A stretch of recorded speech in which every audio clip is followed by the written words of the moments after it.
Monday afternoon to 4 o'clock time for Sports4CLE. Thanks for joining us. Hope you're having a good afternoon. It was not a good afternoon again for the Browns out in Las Vegas against the Raiders. They fall to 1-3 after 4 games. Had a chance late, couldn't get it done again. Jerry Jeudy today on how to get this offense fixed and quickly. I think we just gotta I think collectively as a unit, just all gotta be at the same page at the same time. That's the biggest thing for real. I think all 11 of us just gotta be on the same page. I think that's the biggest thing for real. Because as an offense, as a group, if one person messed up, the whole play messed up. So I think we gotta just do better collectively and just being on the same page. Each individual just need to focus on their details and their assignment and their execution on the play that's given. That's how we stick together. That's how all 11 be on the same page by just focusing on your details, your assignment, your execution, and that's how plays work, and that's how you become a great offense. With that, let's welcome in Lance Reisland from the Plain Dealer, cleveland.com. Lance, when you're watching that, my reaction was they're doing things that bad football teams do. The penalties on critical plays, the turnovers, the mistakes, the drops. What was your takeaway as you sat there and watched them against the Raiders? Well, they're not a very good offense right now, and the reason why, in my opinion, all those things are exactly right in what you're saying with the doing things that bad teams do. And it's amazing when you're playing bad how you continuously do more and more of those. Then you start to press and it gets worse. For me, the big issue I have right now is the running game. And I think Watson is playing better. I thought he played very well. I don't think it's time to jump off ship right now because they do have some pieces. It's early.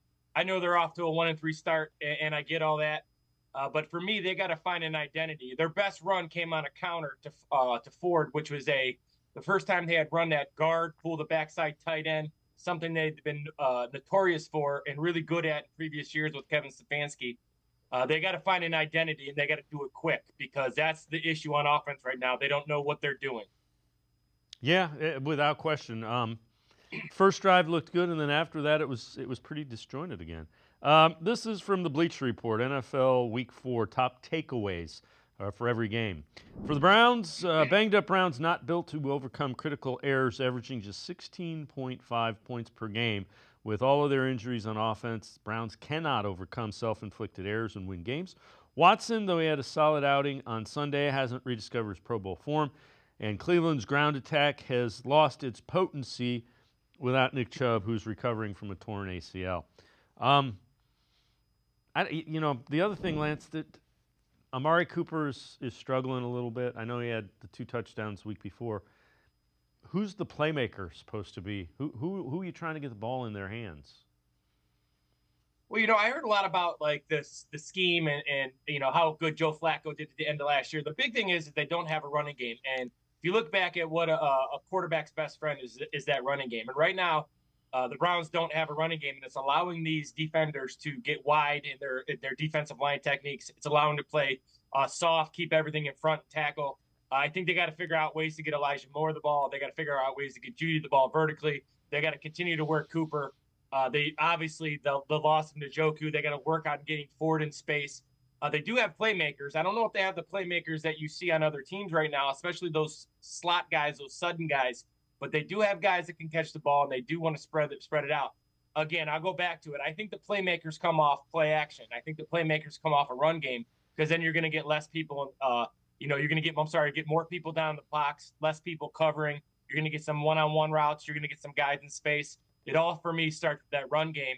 Till they get that run game fixed and find an identity with it, everything else is going to struggle. All right. As you might imagine, a lot of voicemails. So let's head to the voicemail of Truth and Reason for the first time today. 17, 18, 15, 10. Hi, this is Rico. And if you don't know what those numbers are, that's the offensive production from the mastermind who is Kevin Stefanski calling plays. Rico has been a huge supporter of Kevin, but this is downright pathetic. I mean, his first 15 plays are a thing of beauty, but then After that, it just falls completely apart. Oh my gosh, he needs to give up play calling, or this season is over by October, if it isn't already.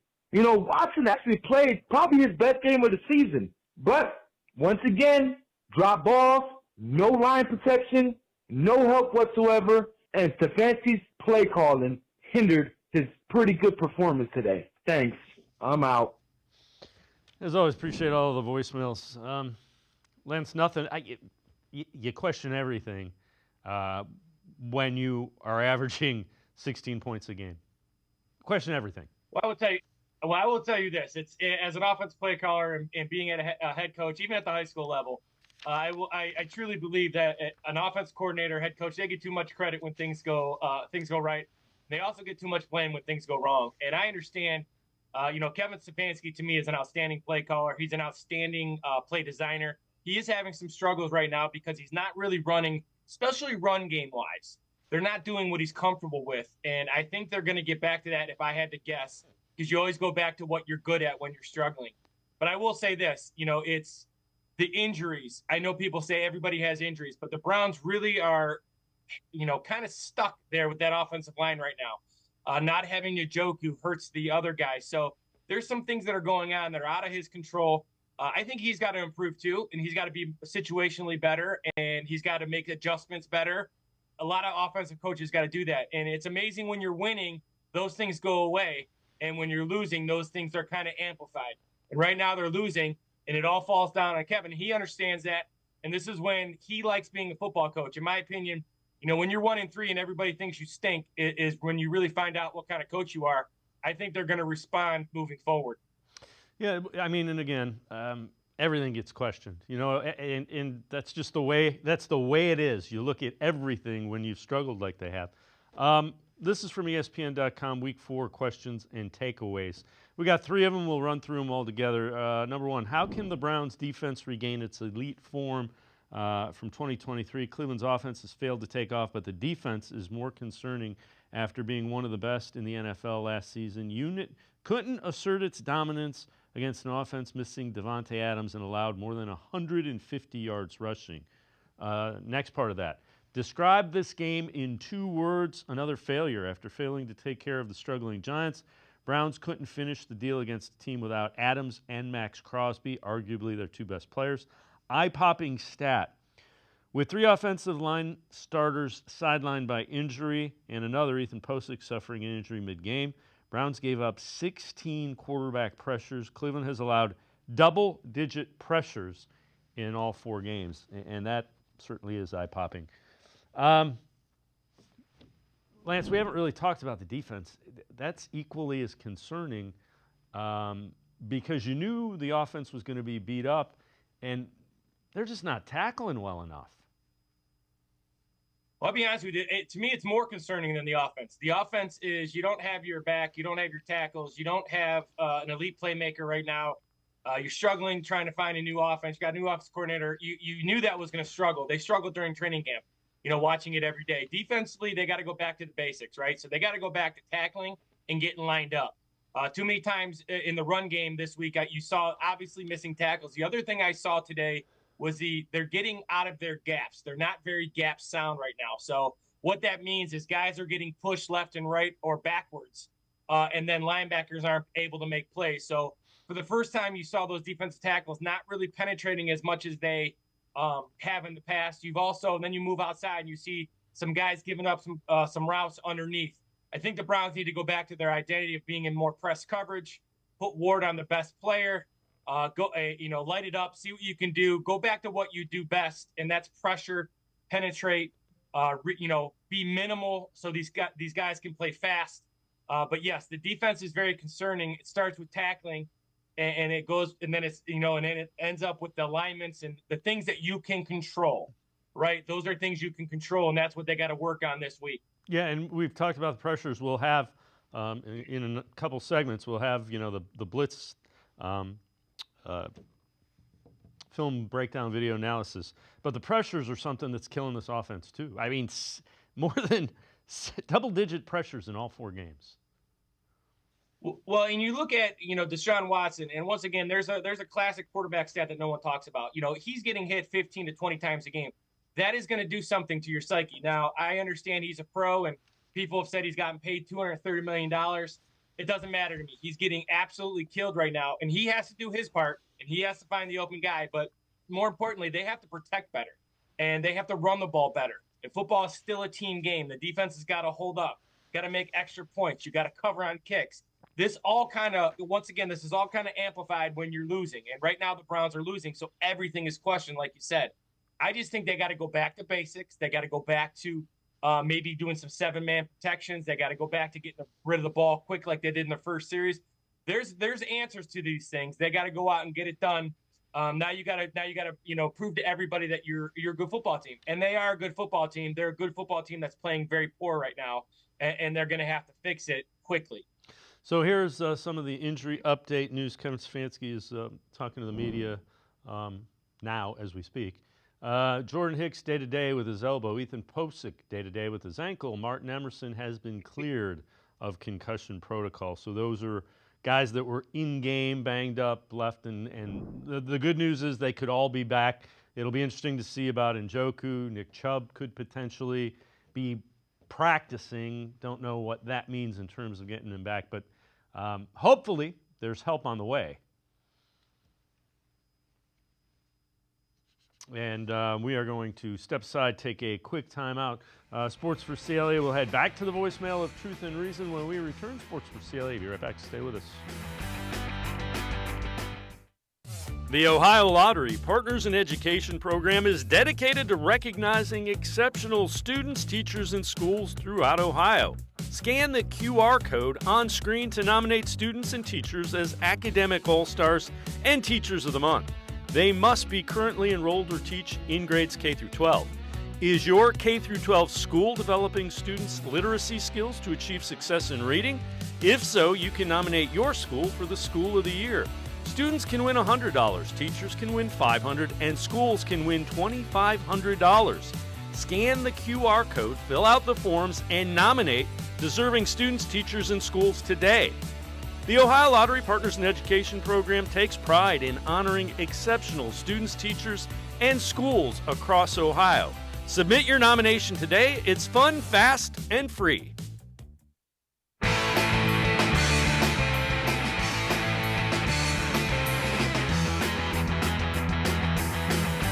We continue talking Browns with Lance Reisland from the Plain Dealer, cleveland.com. Let's head back to the voicemail of Truth and Reason.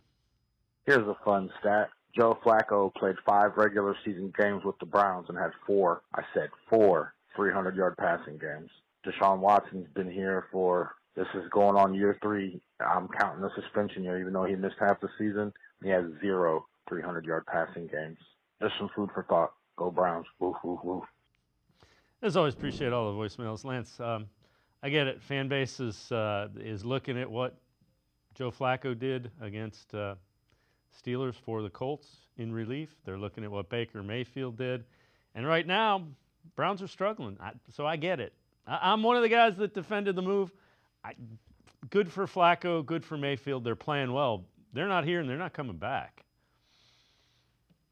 Yeah, it's difficult. Once again, they're not playing well. And as I stated earlier, when you're not playing well, everything gets amplified. And that's the issue I have. Now, going to that caller's thing, I'm not really as concerned about the 300-yard games as I am about the making plays when plays are available to him. And I thought he did a much better job, and I've seen progression with him this year.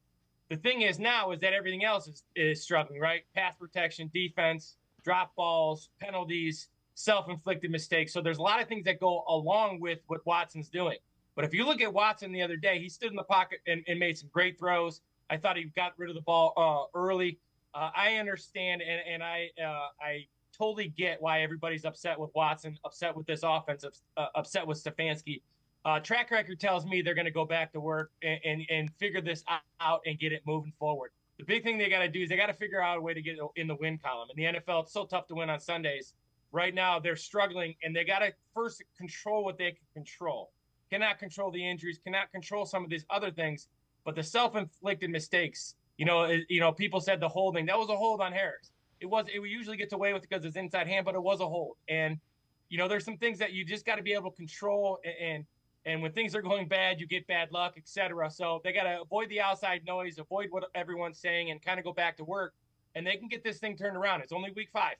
Yeah, the most disappointing thing for me, I could care less about the yards. The thing that concerns me, how I define an elite quarterback: ball in his hands, end of the game. Can he get things done to win the game? Last 2 weeks, they've had the opportunity to do that, and I'm not blaming specifically DeShaun Watson, but he, as the quarterback, has to find a way to make it happen, and he hasn't been able to. And I've been a guy that I've been defending Watson. Well, and that's fair, right? That's fair. So as a quarterback, you got to make the plays when they're presented to you. So you're right about the 300-yard games. That's irrelevant. But that late, being able to get rid of the ball or make a play. And right now he doesn't have a lot of help with protection. He is getting drop balls. But you got to find a way as a quarterback, because ultimately quarterbacks are based on wins and losses and getting into the postseason and making a Super Bowl run. And DeShaun Watson has not been able to do that here. He's got all the talent in the world, but that's what's got to happen next. He's got to make those plays in the fourth quarter when they're presented to him. So this is from CBS Sports, judging Week 4 overreactions. Browns should bench DeShaun Watson. Overreaction or reality? They say reality. Maybe time for the Browns to give up on the Watson experiment. Watson's completed 61.5% of his passes, averaging 4.9 yards per attempt, and has a 74.4 rating through 4 games. This play just isn't good enough, and the Browns are 1-3 as a result. I would disagree. And again, I'm not saying no, you can never do that. I don't think it's time to do that just yet. Once you do that, you ain't going back from it. That's the other thing. There you go. So once you make that move, you're making that move for good, because then the locker room is going to be split. There's going to be issues. Jameis has known what he's there for. So, there's a whole different dynamic that people don't understand, especially in that locker room. I would say this. I don't think DeShaun Watson, he has played up to his capabilities. But I also know that he does not have pass protection. He has had some drops. He did make the big play, even though there was a hole. So he has shown some flashes of that, right? And I think the defense, he's a part of a team still. And, even everybody wants 2020. I don't want that DeShaun Watson. That team was 4-12. What I want a guy, like you said, gets the ball in the fourth quarter and makes those plays. He's getting better and better. I do not think that you bench a guy until you have everything else is working at the highest peak. And it might not be that DeShaun Watson is a quarterback you win because of, but I know he's a quarterback you can win with. There's Super Bowl winning quarterbacks that you win with. There's only a few of those guys you win because of. So everybody else needs to be really good. Maybe not look for the Watson to carry the load and just be a part and make the plays when they're presented to him.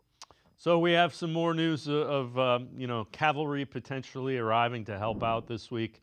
So David Njoku is expected to practice during this week. He did get on the field for limited status. Not sure if he'll play against the Commanders. We'll know more about Jedrick Wills and Jack Conklin later in the week. Those, of course, would be the assumed starting tackles. Also, Nick Chubb expected to practice on Wednesday. So when he's activated off the physically unable to perform list, that's the PUP, there's a 21-day window which allows him to be added to the 53-man roster. So again, those are all good things. Also, Nyheim Hines, another one that's expected. And I don't want to minimize Nyheim Hines. There's your pass-receiving running back out of the backfield as well.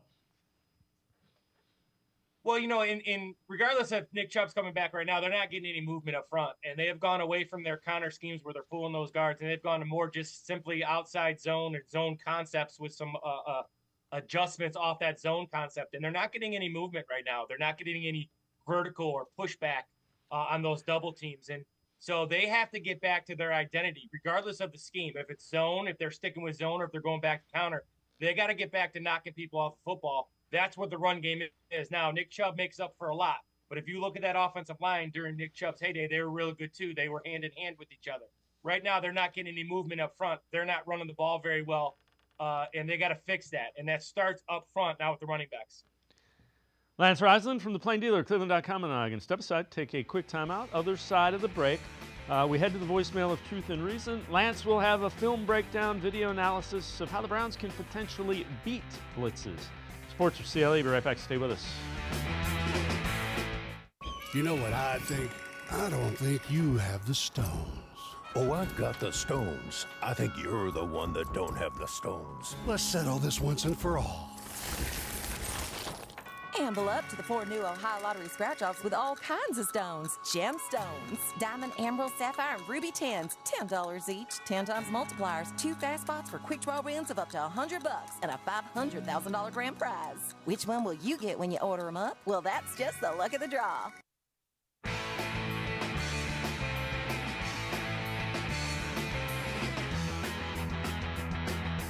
We continue talking Browns on Sports for CLE. Let's head back to the voicemail of Truth and Reason. Obviously, until something happens with the NFL and the league and the suspension potential for Watson, we have no choice. We have to pay him either way. So the question is, do you want to keep paying him and keep losing, or do you want to keep paying him and start winning? Pay him, send his ass home. He's detrimental to the team. Keep him away from the facility and keep paying him, but bring somebody in who can actually run the team and rally the team around him.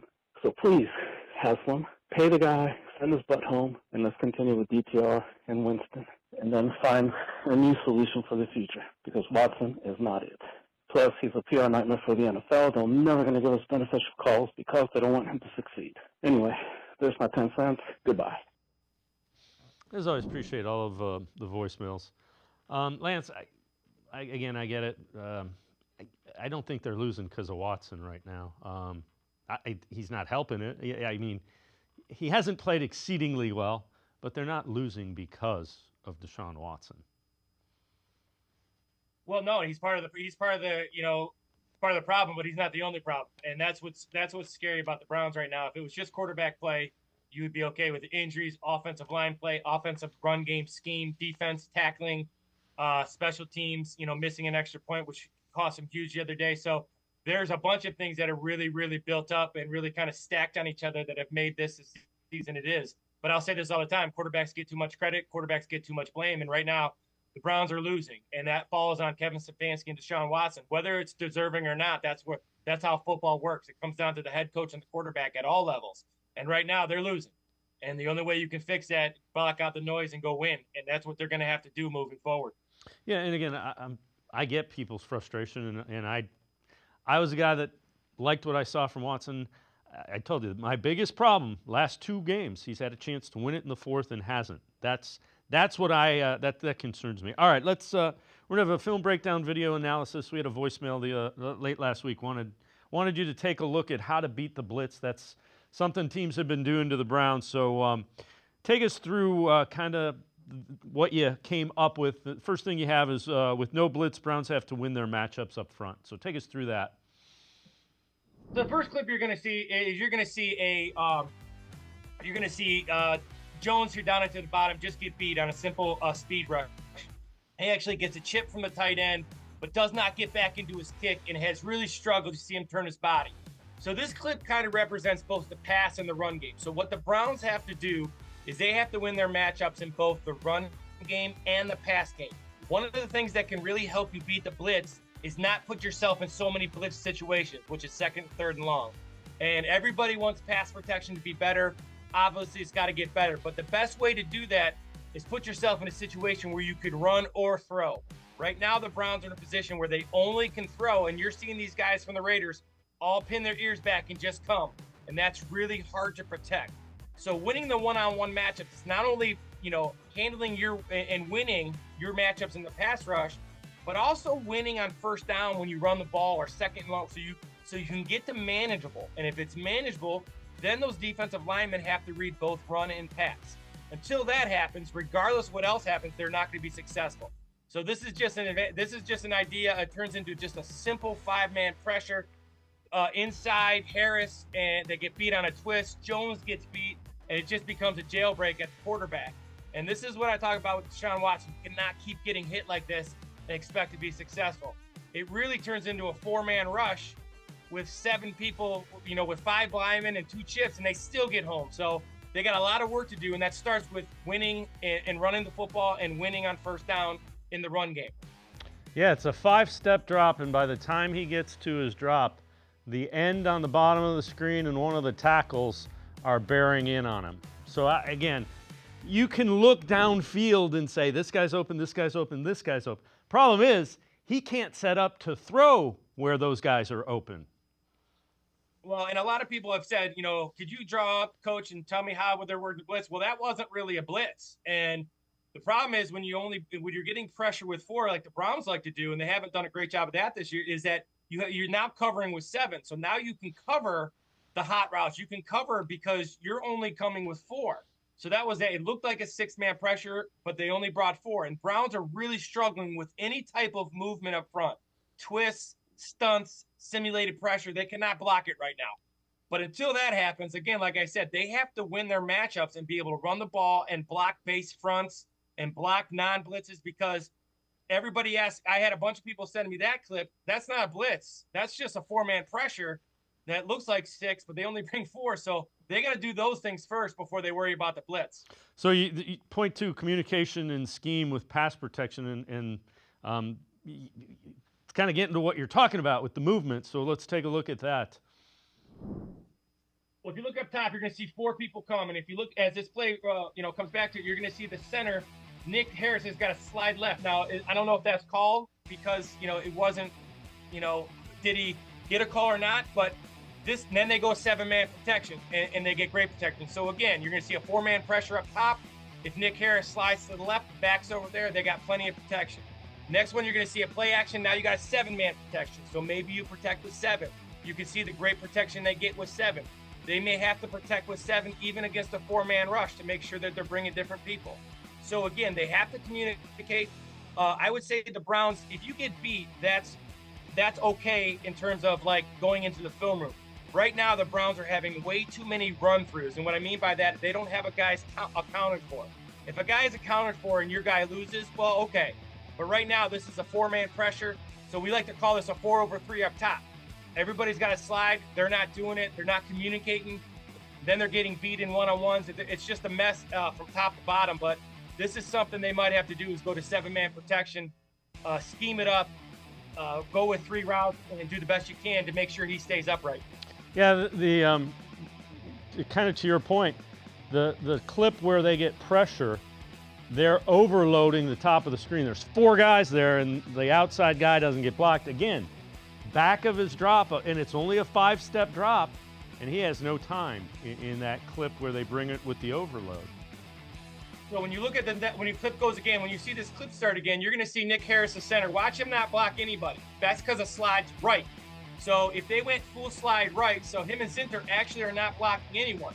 So it really it's just a 5-man pressure, but they're bringing 4 to one side. So you have to full slide that over to your left.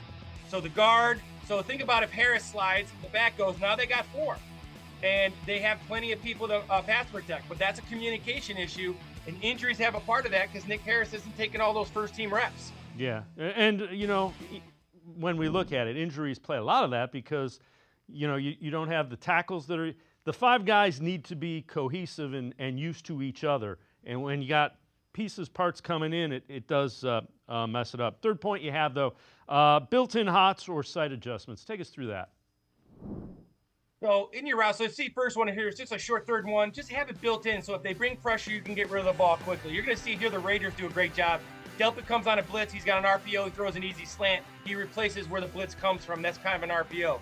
So again, on this first clip, you're going to see Mari Cooper gives him an easy out, even though they're getting pressure with just 4 or 5. But if you're going to have, you have to do 2 things. One is you have to have a hot route built in, or you have to sight adjust because the routes are going deeper. And then Watson has to see it. And then they have to make sure that they block the most available guy so the blitz doesn't get there from inside.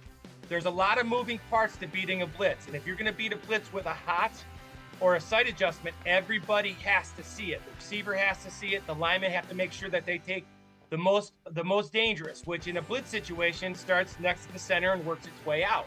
So they have to protect the most dangerous so the quarterback can get rid of the ball. Then they have to have, just like I said, they have to have these short routes, these ability for Watson to get rid of the ball, be in rhythm, check downs, etc. But they have to stick to it. They have to continue to watch the film, have these built-in hots, protect at times with 7, run the ball on first down. There's a lot to beating the blitz more than just pass protection. It starts on first down, starts with maybe adding protection, starts with having, finishes with built-in hots or adjustments. There's a lot that goes into it. The Browns aren't doing any of it well right now, but I think they will be moving forward.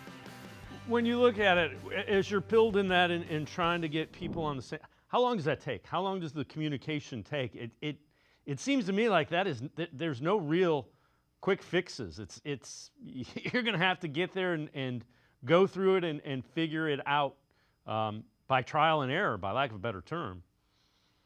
Well, a lot of times, at times you can go empty, and people are like, well, don't you want to pass protect? Sometimes you can go empty because it gives you a good look at the, who's coming. You only have 5 protects, so if they're bringing 1 extra, you can block it. But you're right, there is no quick fixes. And the reason I think this is especially hard for Kevin Stefanski right now is he's not running all his stuff. I give Kevin Stefanski a lot of credit for bringing in Dorsey and trying to make this work, but unfortunately it has not to this point. So one of the things that I always struggled with is taking information sometimes from your assistant coaches is you don't know how to fix it. So their run game right now, this is not his run game. Some of these pass concepts aren't his pass concepts. So he might not have all the answers like he would for his offense. And that's, and once again, I give him credit for reaching out and trying to make this work. But, I got to see him going back to more pin and pull and more counter boot and things that he's comfortable with, because the Browns had some success with it. And right now they're not having any success. So, again, it's not an overnight thing. It won't be fixed right away. You're going to need your other parts of the, the offense, special teams to play defense and special teams until this offense gets it going. Lance Reisland, plain dealer, cleveland.com. As always, great stuff. Appreciate the time and the insight. Thanks very much, Lance. As always, thanks for having me. Lance Reisland, make sure you check him out, plain dealer, cleveland.com. We will have his keys to beating the Commanders later in the week. We're going to step aside, take a quick timeout. Spencer German from 92.3 The Fan and the Cleveland Browns on SI. Straight ahead. Stay with us. Come back to go forward. Back to learning new things. Back to pursuing your dreams. Tri-C has flexible learning options to fit your life. And every year, more than 1,000 local companies provide Tri-C students with real-world learning. The right education can boost your lifetime earning power by hundreds of thousands of dollars. Start now with a college education you can afford. Tri-C, where futures begin. You know what I think? I don't think you have the stones. Oh, I've got the stones. I think you're the one that don't have the stones. Let's settle this once and for all. Amble up to the 4 new Ohio Lottery scratch-offs with all kinds of stones. Gemstones, diamond, emerald, sapphire, and ruby tins. $10 each, 10 times multipliers, 2 fast spots for quick draw wins of up to $100 and a $500,000 grand prize. Which one will you get when you order them up? Well, that's just the luck of the draw. I am powerful beyond my wildest imagination. I will define my future. I will keep challenging myself to improve. Because I am a future leader of this great nation. I will be responsible for raising a beautiful family. And educating not only my generation, but many more to come. I will make a difference in my community. And I will stand up for what I believe in. I will not settle for simply chasing my dreams, I will achieve them. Because I was given a chance. An opportunity. A home. At Family, Career, and Community Leaders of America. The ultimate leadership experience. FCCLA has been one of the greatest experiences of my life. It's made me who I am today. Join us. We'll build a new future together.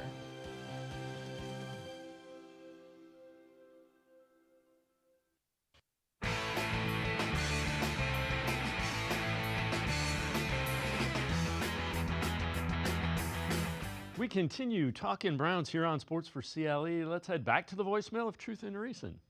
Hey, what's up, Dave? This is Taylor. Once again, I was critical when DeShaun Watson was playing bad. I was patient when he was playing bad, but I also called him out for his bad play. But now I'm going to defend DeShaun Watson because this season, outside of the Dallas game, he has gotten better every single game. I don't know who takes responsibility for this loss. It's definitely not on Watson. It was a team loss, but the defense doesn't look as good as it did last year. It's absolutely a shell of itself, and we all know that the offensive line seemed to have aged overnight. So let me know what you think. Thanks for taking my call. You do a great job, Dave. As always, appreciate all of the voicemails. Let's welcome in Spencer German from 92.3 The Fan, as well as the Cleveland Browns on SI. Spencer, they're doing things that bad football teams do. Penalties, inopportune times. Defense has given up a boatload of rushing yards that they shouldn't. we talk about complementary football. You couldn't have a team playing worse complementary football than the Browns. I know you wrote an article. Watson really isn't to blame. I tend to agree with you. Yeah, listen, I think the caller was onto something there in terms of DeShaun taking strides each week. I think, I don't know that they're like obvious strides. Like, it's not like a linear thing where week to week he looks, better than the last week necessarily. There's maybe some steps back along the way, and there's been some problems in each game that I think you can point to and say, okay, there's something there. But in terms of this game on Sunday against the Raiders, like, he's at the bottom of the list in terms of things or people or players, whatever you want to say, that I'm placing blame on. You bring up the defense. I think at this point we have enough of a sample size to know this isn't the same defense from last year. They're having trouble stopping the run. I mean, the Raiders came into that game with the least amount of rushing yards in the NFL. They had 153 rushing yards in the NFL, which was dead last in the league. And they doubled that total against the Browns. I mean, that's ridiculous. And then on top of that, you throw in the offensive line play still being a problem. Drop passes being a problem, which that's the one blemish on DeShaun's day yesterday was the interception, and that clearly wasn't on him. It was Amari Cooper's fault. Like, there's still some moments where you can look and say, is he seeing the field well? Is he making the right plays? But I don't think that was the problem yesterday. So I understand where he's the easy, low-hanging fruit thing to point at, and I do understand on some level the quarterback's always going to take blame because it's the quarterback, and that's how this sport works. That's just what we do. And he did say that after the game. He's the quarterback, and it's on him to get the offense right. So yeah, he'll take some of that. But in terms of like this loss, and if you want to find something to blame, I'm pointing very minimally at DeShaun after this one. I would argue this was, I think that Tennessee Titans game last year, and I think this game yesterday against the Raiders were probably his two most complete games. And I say complete because, like, yeah, the Ravens game is a game people reference from last year, but that was the second half. He was great. First half was iffy. The from start to finish, this was one of his top two best games that he's played as a member of the Cleveland Browns. The only thing and I said this with Lance earlier, the one thing that disappoints me with Watson. Last 2 weeks, ball has been in his hands in the fourth quarter with a chance to win the game, and he hasn't gotten it done for a variety of reasons. Yeah. To me, that's what you want in the quarterback. Here's the ball in the fourth quarter. Go win us the game. Find a way to win us a game. Had the opportunity twice, and he didn't do it. It's interesting you say that because I do think this speaks to, what is a franchise quarterback in 2024? I think we like to point at these certain statistical figures for that and say, well, he's got to hit 300 yards. And he's got to hit in a game, and he's got to get like 2 or 3 touchdowns. And by the end of the season, he's got to have like 4,500 yards and 30 touchdowns. And that's how we know he's elite. I honestly think, like, given some of the trends we're seeing in offenses, being down and passing attacks being down and stats being down in those categories, I think like an elite quarterback is what you just alluded to, Dave. Like, I think it's a guy who in crunch time and those moments can lead you to victory. Now, I guess the only thing I'd say, and I do agree, like multiple weeks in a row where you have a chance to do that and he's not delivering. In this instance, yes, it's still on him to finish that job. Yes. But you can argue that he was put behind the 8 ball a little bit because the Dustin Hopkins missed PAT is the reason that they had to go for a touchdown anyway. Like, in theory, he got them into field goal range where they could have tied that game. And on a drive like that, that's technically all you're really asking for if you make that PAT. So there's context to that as well that you can point to. But yeah, I think that is kind of the mark of what we need to be focusing on when it comes to DeShaun. It's not as so much about the stats for me anymore because I just don't think he's going to be that guy from Houston in that way. But is he delivering in crunch time? Is he leading you to game-winning drives and lifting this team up in those moments? That's, I think, what's going to be the mark of whether or not DeShaun sinks or swims here the rest of the way of the contract that he has here as a member of the Cleveland Browns. So here's an interesting thing as well. Watson recorded an 88.5 passing grade yesterday versus the Raiders, second highest mark for the week so far. 2 games tonight on Monday night, behind just Lamar Jackson. Highest individual game grade since week 17 of 2020. And again, be that as it may, you can those grades. I know there's a lot of subjectivity. He played pretty well. You mentioned the interception really wasn't his fault. There were a couple times where the ball sailed on him, or by and large, he wasn't the problem. Yeah, and people like to point to the 2020 numbers in Houston. There's one for you. He had his highest rating since 2020, week 17, when he was playing for the Texans. So I guess he channeled that 2020 DeShaun a little bit there.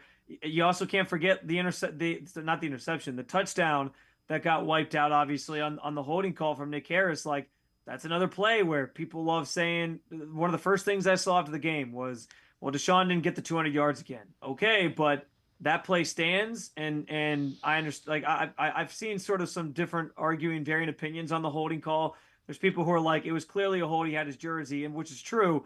But there's also people who are like, yeah, but it was kind of ticky-tack in terms of like how quickly he had to get rid of, to drop his hand when he was kind of moving across his body. And so I don't know. It's maybe a ticky-tack call, especially when we see Myles Garrett with guys wrapped around his neck and he doesn't get a holding call.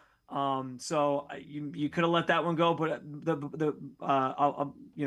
leaving that where it is, I think if DeShaun completes that pass and that play stands, you're talking about a guy who had 250 yards passing and 2 touchdowns. And if the interception doesn't happen, no interceptions. So yeah, like I said, I was impressed by his game yesterday, and he was hardly the reason that they lost that game to Las Vegas. Yeah, I'm with you. And you know what? As I said earlier, those are things that happen to football teams that aren't playing well. When you're playing poorly, everything seems like it's stacked against you. So, Yeah. And right now, Browns aren't playing well. Take a look at this. So this is 3rd down and long, which is defined as 7 or more yards. Browns have been in that a lot, 35 times. They're 5 of 35 on 3rd down and 7+ yards. 34.3%, worst mark in the NFL. You want to know why the offense is struggling? Because they can't stay on the field. They can't convert 3rd downs. Those are the 2 biggest stats. Look at what your defense allows on 3rd down. Look at what your offense does on 3rd down. That'll tell you if you're winning or losing. Yeah, I think 3rd downs and red zone are always the 2 big areas I point out each year, where both offensively and defensively. If your defense is getting off the field on 3rd down, and if your defense is holding opponents to field goals in the red zone, I think that's the mark of a good defense. If your offense, conversely, is converting 3rd downs and putting together longer drives and punching it in for 6 when they're in the red zone, I think that's the mark of a good offense. I don't want to boil football, which is obviously a very complicated game, down to just those 2 stats necessarily. But I do think there's a reason players and coaches talk about those 2 areas as being key for their respective groups. And yeah, it's been a struggle to stay ahead of the sticks for this group. Some of that is the inability against some of these teams to run the football. Some of that is, I think, they don't commit to the run enough to stay ahead of the sticks and have that be a weapon for them. And I do have to kind of wonder how that changes or what that looks like when Nick Chubb is back out there, because he's a guy that we've grown to trust on the field to make those plays and to keep an offense kind of in a good spot when it comes to moving the stick. So it's very interesting. It's all very fluid right now with this team. 4 weeks in, I still don't think we have a good sense of what their identity is, particularly on the offensive side of the ball. And yeah, these are all questions they're going to have to answer pretty quickly here, because at 1-3, it feels like the season is very much on the brink for them. Yeah, they have lost all margin for error, if you will. Spencer German and I are going to step aside, take a quick time out. Other side of the break, we head back to the voicemail of Truth and Reason. Sports4CLE, be right back. Stay with us. Come back to go forward. Back to learning new things. Back to pursuing your dreams. Tri-C has flexible learning options to fit your life. And every year, more than 1,000 local companies provide Tri-C students with real-world learning. The right education can boost your lifetime earning power by hundreds of thousands of dollars. Start now with a college education you can afford. Tri-C, where futures begin.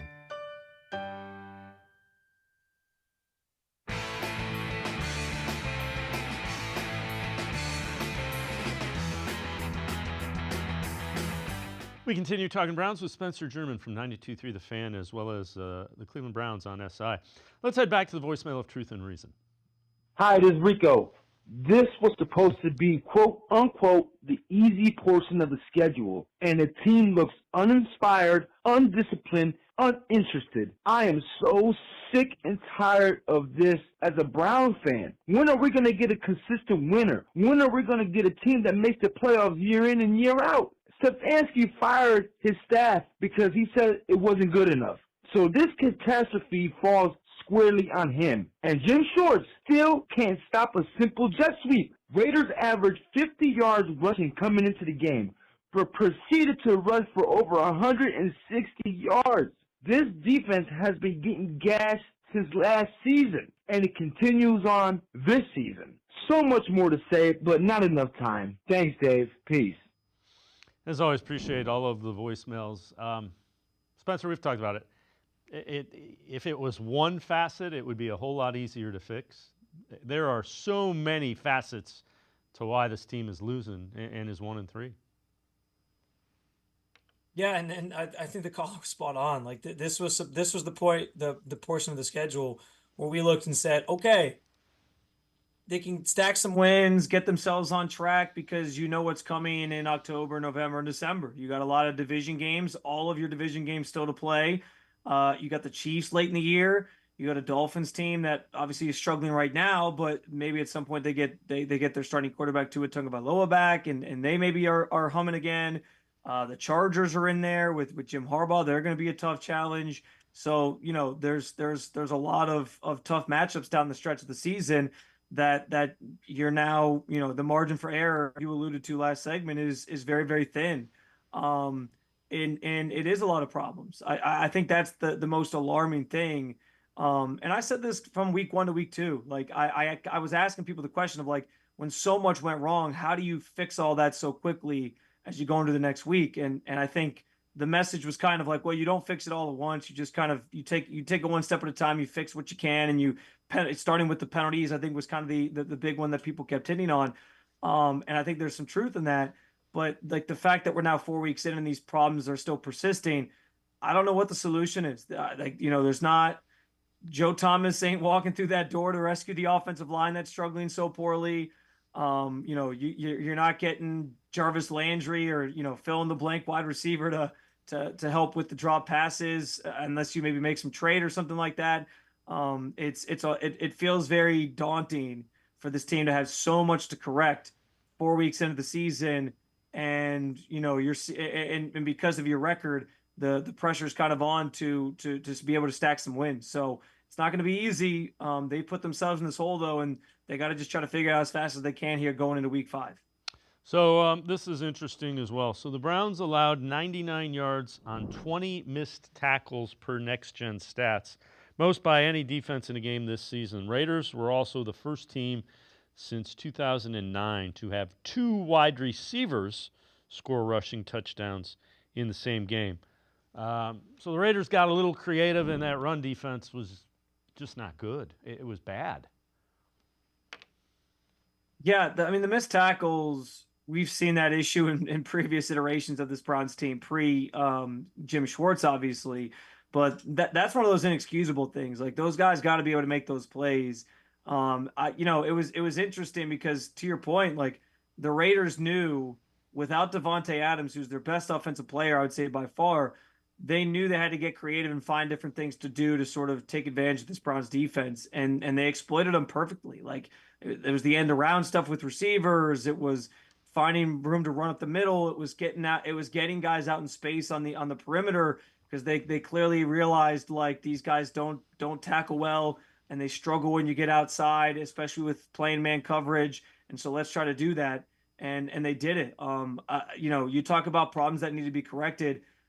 It's frustrating because the defense was supposed to be the thing that you could fall back on. We all know there was questions about DeShaun Watson coming in and what was he going to bring to the table. And, the offense and the team would kind of go as he went. But the defense was supposed to be the thing that we didn't have any worries about. And now here we are 4 weeks into the season sitting here like, okay, this group has a lot of soul searching to do as well, because if they're going to play like that, they're not going to be able to tackle. If they're going to give up 153 yards rushing, then they're not going to win a lot of games this year, because they're going to be putting their offense in bad spots. And I don't know if this offense, conversely, is built to to dig this team out of those tough spots. So Chris Sims, former NFL quarterback, on a weakness that he is seeing with the Browns. This from NBC Sports, Chris Sims unbuttoned. You can run on Cleveland. You can run on Cleveland, and they ran the ball. I mean, the Raiders ran the ball on them today. 152 rush yards for them in this game. They had 153 in their first 3 games combined. So they looked at it and went, let's make the game ugly. Let's play a defensive ugly game. We think we could beat the Browns in that style of football. And if there's a weakness to the Browns, it's the D tackle position. That's what it is. So, hey, let's just run it right up the middle and try to stress them out that way. And Spencer, that's, you have Tomlinson, you upgraded it with Quentin Jefferson, you took Michael Hall Jr., who hadn't been able to play. So they tried to address it. They're not doing the job right now. I think it's about that more than anything, because I correct me if I'm wrong, but I don't remember watching this team last year and feeling like they were getting gashed in the run game as much as they did against the Raiders this past weekend. And I don't know if that starts with Dalvin Tomlinson, who's supposed to sort of be your space-eating defensive tackle that you added not this offseason, but offseason of 2023.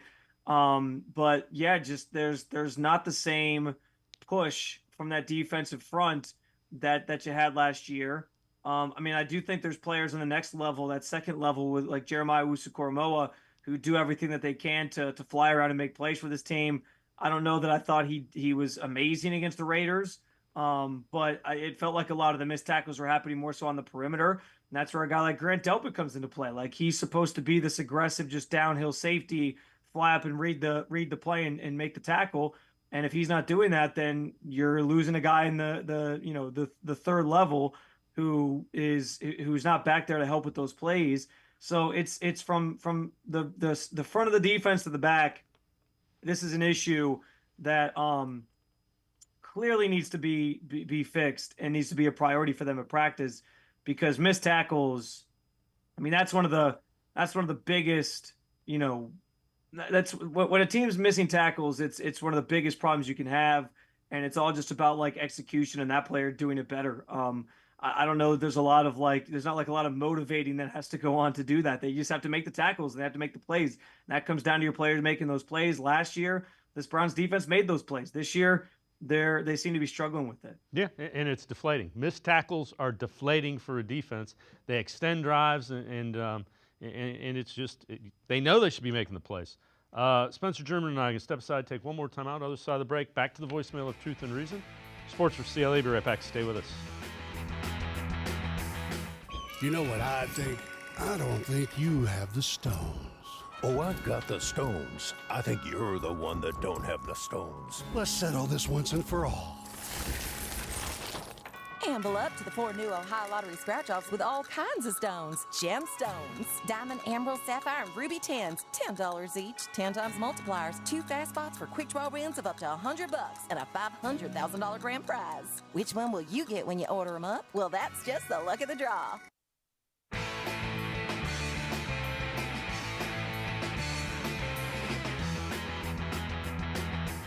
We continue talking Browns on Sports4CLE with Spencer German from 92.3 The Fan, as well as Cleveland Browns on SI. Let's head back to the voicemail of Truth and Reason. Another Sunday, another disappointment. Cleveland Browns are garbage this year. I don't know if it's the coaching, if it's the play calling, what it is. The offensive line looked like trash. Our defensive line, Miles had a couple sacks, but the Raiders ran for over 150 yards on him, and they came in as the worst rushing team in the league. That's 2 weeks in a row.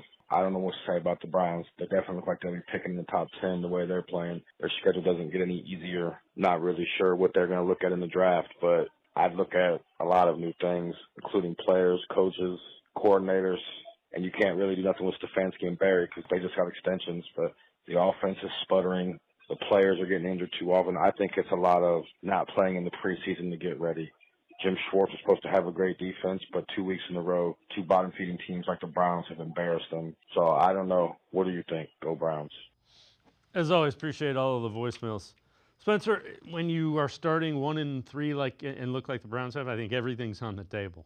Everything is on the table. Because if there was a simple fix, you would assume it would be fixed.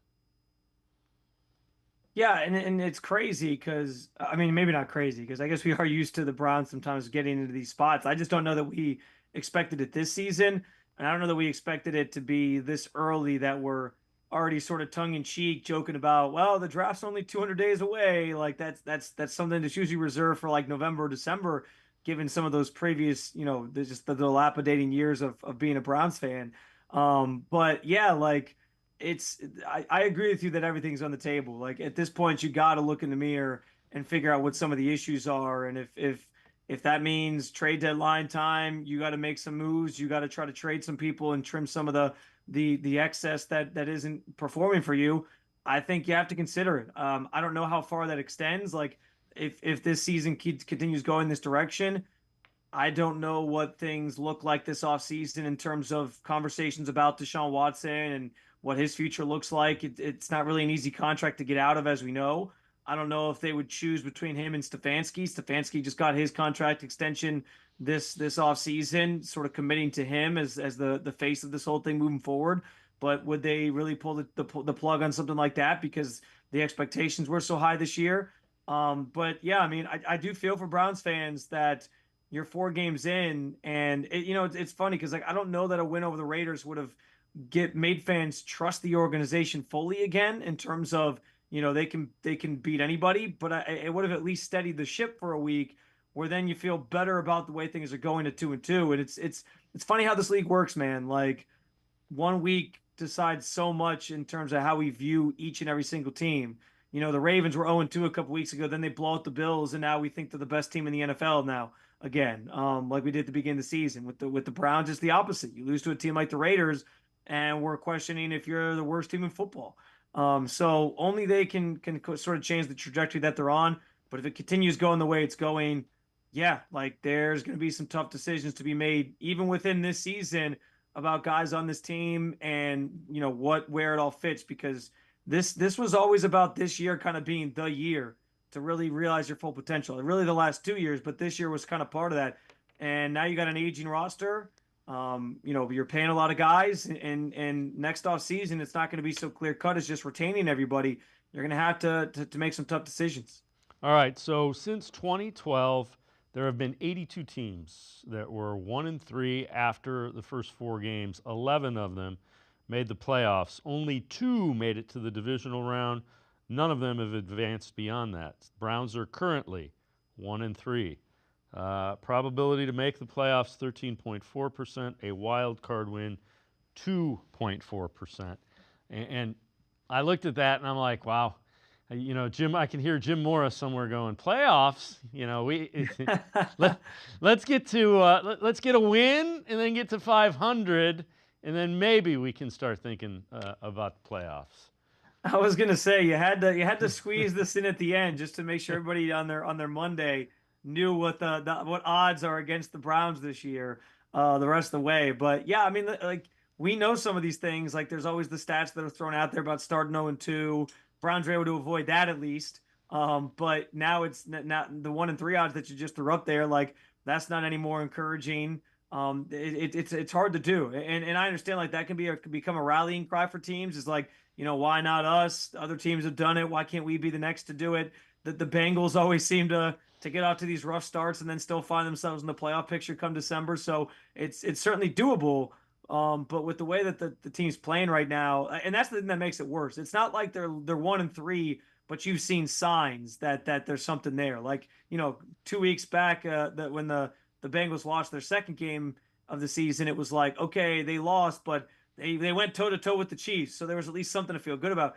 This is like the Browns. For the Browns, they're 1-3, and it just feels like everything is there's so much to sort out. There's still so many issues that it's hard to see how they overcome all the odds of history, plus all the problems that they have, to then end up back in the playoff picture, plus playing in a tough division and a tough conference and a tough schedule. It just seems like so much is mounting against them. So I don't mean to be a downer and add to the pessimism here, but it's they're certainly going to have their work cut out for them. Yeah, I mean, part of the problem is 2 of their losses are to the Giants and the Raiders. Those were games you thought were 70% wins. I'll put a positive spin on it though, Dave. because two of their losses, well, because two of their losses, actually are against NFC teams. The one benefit you have is that there's a lot of AFC opponents still in front of you. You still have all your division games. If you somehow swept all those, like, that would be huge for getting you back in the conversation. So everything they want to accomplish is still very much in front of them, especially when you talk about AFC playoff, tiebreakers and all these different things. That's still on the table for them. It's just hard to envision, because of the rough start, that they're able to, win some of these games that we sort of consider toss-ups or 50-50 within the division and otherwise. So again, it's an uphill battle, but that's the one positive nugget I'll leave the fans with, is that two of your losses are against AFC teams, and you still got a lot of AFC teams on the schedule, and those games carry just at least a little bit more weight, because it's the conference. It matters in terms of the conference seedings when you get closer to the playoffs. Yeah, and it puts all the pressure on your divisional games. You almost have to go 5-1. Certainly 4-2, maybe 5-1 in the AFC North.